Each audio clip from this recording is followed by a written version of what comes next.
No one's coming to save you. As harsh as that may sound, rich friend, that is a true fact. No one is coming to save you. So I highly recommend that you discover this. The sooner you discover this, the quicker you can move on with your life and create a life that you want to live.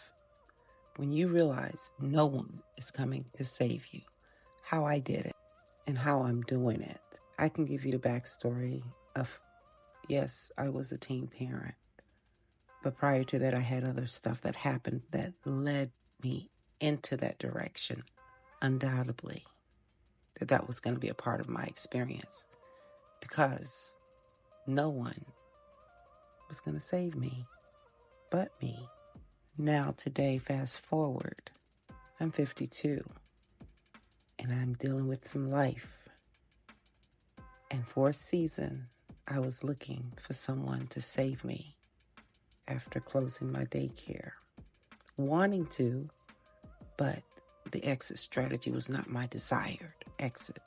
Having got the love of my life, or to experience love from a whole new level from someone else, that was great. It's a part of the process of healing, discovering yourself. That is the most important thing you can ever do in this human experience. Take the time to discover who you are, what makes you tick, what makes you laugh, what makes you cry, what you want to experience if no one else is there to do it with you. What do you want your life to look like?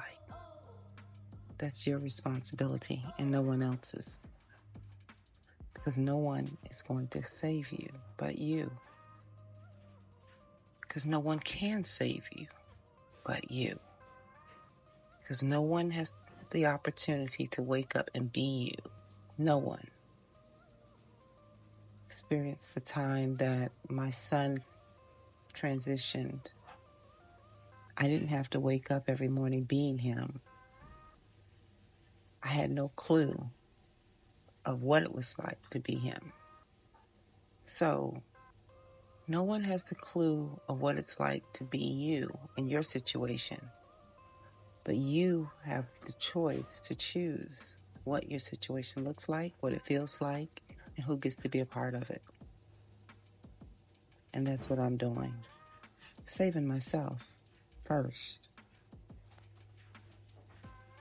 A lot of times people get caught up with saving everyone else and the mission of saving everyone else that they lose themselves. That doesn't have to be that way. It's not living. That's not how it was designed. That's a human concept for community. Now, there are things in community that are absolutely lovely and beautiful, and it should be experienced. Life should be experienced in community to the degree that it continues to uplift and allow you to be flourishing.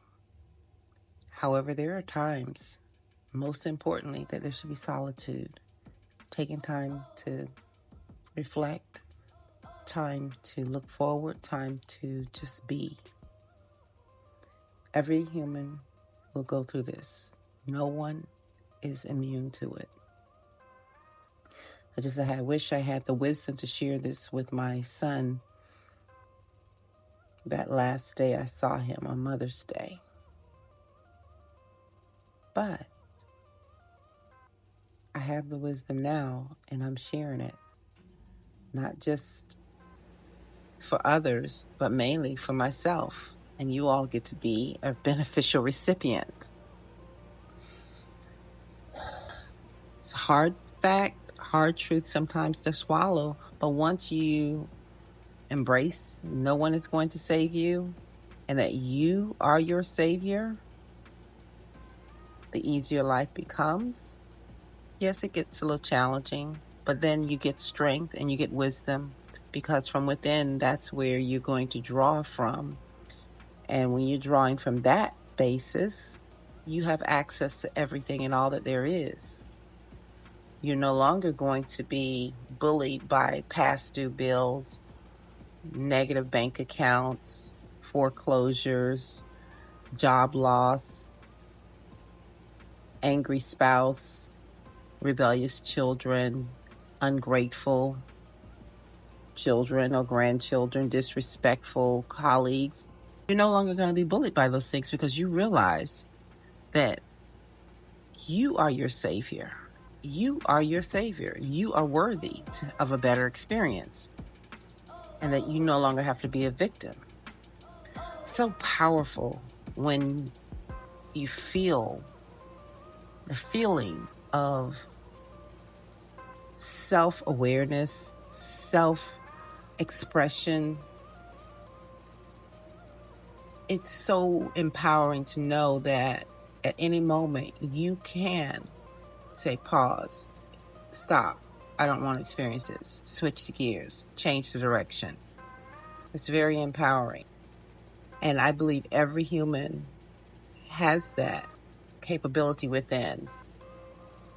And unfortunately, many have been taught away from or never taught to experience that.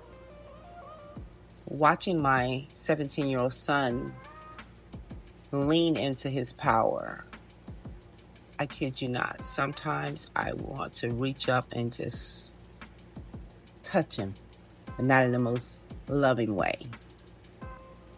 But I am aware that he is coming into his own. And I'm proud and I'm excited to see him come into his own early rather than later in life. Because there's so many times people have been suppressed for decades. Decades suppression, holding their thoughts, holding back on living the life they want to live because of this, because of that, because of them, because of. And then finally one day they wake up and they say, F it all. Someone says, well, how did that happen? What happened? They lost their mind. No, they didn't. They found themselves. You found yourself. I found myself. And I will continue to find myself at different levels, as you will. Embrace that and remember, no one is coming to save you. You are your savior. Don't be afraid of it, because you have everything you need. Everything you need to get through this moment and the next and the next and the next. And I'm not talking about just striving through. I'm talking about skyrocketing, going through with wonder and with grace and ease. Days of struggle are no more.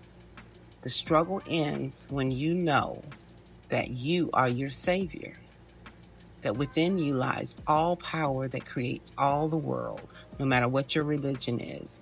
The power of God lies within you, the power of life, the power of creation, the wisdom to do and to learn, to be and have anything you want. It's in you. Just you have to tap into it. You get to choose whether you're going to tap into it. And you get to choose how much you get of it. Whether you want it to go with a teaspoon and get some, or whether you want to back up a Mack truck and say, pour it on. It's up to you. Because no one is going to save you. You are your savior. It is a great day to be rich.